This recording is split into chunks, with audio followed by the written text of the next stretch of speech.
Yat what's BlackRock? Mac what BlackRock had said. If you keep your eyes on the financial markets and financial news, the name BlackRock will certainly get your attention. With $10 trillion in assets, they're not just another name in the investment game. They're over $10 trillion, AUM, congratulations on that. BlackRock is the world's largest asset manager. The company wields a staggering level of financial clout. BlackRock was founded in 1988 and has since redefined much of the investment management landscape. This is BlackRock.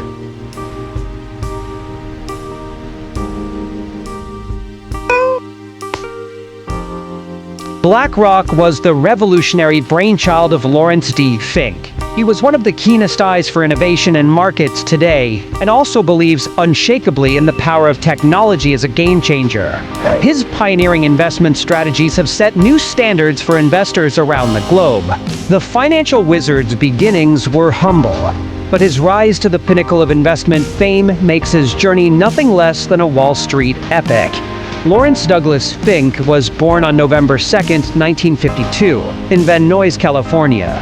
This is a world away from the high-pressure financial districts around the world where his future would eventually unfold. He comes from a middle-class home in the sun-drenched streets of California. It was here that he first understood that gaining financial acumen and buckling down for a career of hard work would be key ingredients for his success. He studied at the University of California, Los Angeles, better known by its acronym, UCLA. He didn't only get book-wise, he dove headfirst into all of his classes, and surprisingly, ended up majoring in political science. An MBA followed, with a focus on real estate. Early on, Fink showed a knack for navigating complex systems, and this led to his interest in the world of finance. Once he had thrown his graduation cap and gave that academic dust a chance to settle, Larry wasted no time. He first encountered the financial area at First Boston. This firm was a crucible for his later career, and it was also where his financial talents were first noticed. Shortly after joining the mortgage-backed securities division, he started the process of revolutionizing it. He catapulted the divisional business from a standing start to a mind-blowing $1 billion in profit. But this journey wasn't without its challenges. Larry made a significant loss on a risky investment. This became a pivotal moment in his career. It taught him a harsh lesson about the critical nature of risk management, and it was while thinking about this lesson that the seeds of BlackRock were first sown in the back of his mind. This first Boston loss left a deep impression on the way Larry thought about and approached business. It became his personal mission to create an investment company that could withstand market volatility and do so through an unwavering commitment to technology and rigorous risk management.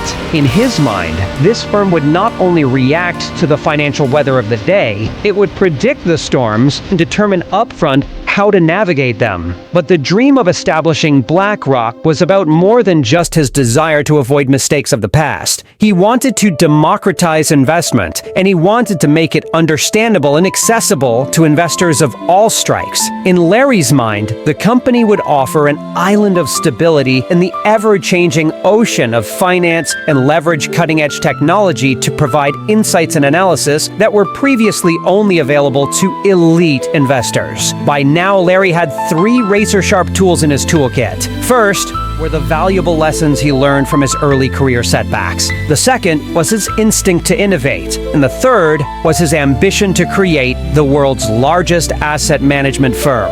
Then he set out to build a formidable team that shared his vision. And it's important to mention at this juncture that BlackRock might have been Fink's vision, but it was the team that brought it to fruition.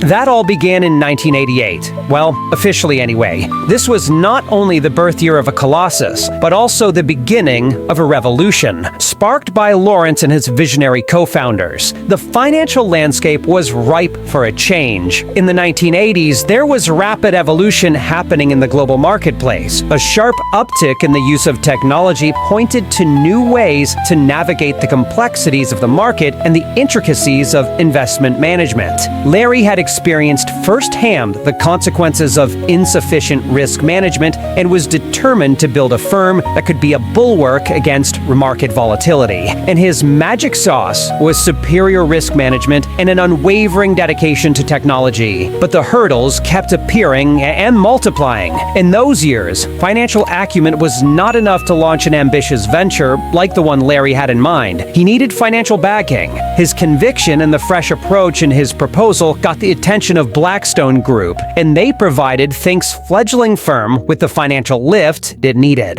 Think's second hurdle was convincing prospective clients and the wider market of the viability of his fresh approach to investment strategy and management. This proved harder than he had estimated. At the time, the financial markets were dominated by established players. His idea of creating a firm that prioritized technology and risk management was way ahead of its time. Quote, unproven was the term circulating on Wall Street when discussions revolved around Fink during that period, but this only served to make him more determined. The proof would be in the pudding. He would prove the merits of their approach. Among the key co-founders who joined Lawrence in the early days was Robert S. Capito. He later became BlackRock's president, and he was key in shaping the client-focused culture that is still part of the firm's ethos. Then there was Susan Wagner. She designed BlackRock's risk management platform, called Aladdin. Each co-founder shared Larry's vision of analysis, technology as a primary lever, and unparalleled insight and stability for clients. In the end, the reality became BlackRock, a comprehensive risk management platform that could manage full-spectrum risks across asset ranges and offer unprecedented security at the time. In the process, the firm redefined what it meant to be an investment management firm. Even the name, BlackRock, was a reflection of Larry Fink's early vision. The name was chosen to symbolize strength, integrity, and stability. These were the qualities the founders placed at the core of their new enterprise. BlackRock hit the ground running with an initial focus on fixed income assets. The firm offered clients previously unheard-of insights into bond markets by leveraging the founders' combined expertise. In their minds, diversification was key for growth. However, BlackRock quickly expanded its offerings in the market. Within a few short years, they introduced a wide range of financial products, each designed upon the bedrock of the original vision. BlackRock's mutual funds and other investment vehicles of the time catered to both the retail and institutional markets. Aladdin, the firm's proprietary risk management platform, was one of the most significant milestones in the firm's early history. It offered a comprehensive system that offered a single and unified view of BlackRock's entire portfolio. It was the first time the market had ever seen something like this. It immediately began to attract clients who not only wanted to explore investment opportunities, but also wanted a deeper understanding of the risks their portfolios involved. By the end of 2004, there had been exponential growth at BlackRock. It was the most talked about firm on Wall Street. Their assets under management had grown radically, and this underpinned their strategy of innovation and technology. Their growth was not only financial, but also in terms of trust. And this was where the firm really started to shine. Because it was so transparent, it became trusted. In 2008, the financial collapse wiped out close to $2 trillion worldwide. The crisis tested the agility and resilience of every single financial institution around the globe. BlackRock became a lighthouse in a dark sea at the time. Its robust risk management framework and Aladdin's analytical powers placed the firm in a position to advise financial institutions and government institutions on ways to manage distressed assets. BlackRock came out on the other end not just as a trusted risk manager, but also as a solid advisor. The firm's status in the global financial ecosystem was now well cemented. In 2009, BlackRock went on an acquisitions drive. First in their sights was Barclays Global Investors. BlackRock was particularly interested in bringing Barclays iShares exchange-traded funds platform on board. The deal was transformative in every conceivable way.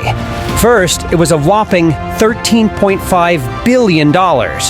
Then it catapulted BlackRock to the very top of the global asset manager world. In an instant, BlackRock became the largest asset manager in the world and the #1 firm in the burgeoning ETF market. Following the darkness of 2008, BlackRock doubled down on sustainability and technology in the investment world. The firm expanded its digital investment platforms, all with Aladdin as the backbone. In the end, it became an indispensable tool for investors hunting for comprehensive portfolio and risk management solutions. The demand for responsible investing was growing, and BlackRock designed new financial products with social, environmental, and governance criteria in mind. Many investors were still terribly bruised by the events that transpired in 2008, but their increasing appetite for sustainability fueled BlackRock's growth. BlackRock manages trillions of dollars in assets today, $10 trillion, to be more precise. The firm's current position in the market is virtually unassailable. Its clients include institutional investors, corporations, retail investors, and governments from around the world. The firm's portfolio is as vast as its managed assets. It offers equities, fixed income, cash management, alternative investment strategies, and real estate. Add to that Aladdin now being an industry standard for risk and operational management, and it becomes easy to understand why the firm's influence is felt in every corner of the market. But as is the nature of firms doing business in the financial markets, there is a constellation of opportunities and challenges that still need to be faced. Currently, geopolitical tensions, general volatility, and the aftertaste of the COVID-19 pandemic still influence the investment landscape. These require nimble solutions and innovative strategies. In the response to these, BlackRock has taken a proactive role in addressing the global issues facing the financial markets. It has a laser focus on specifically corporate governance and climate change.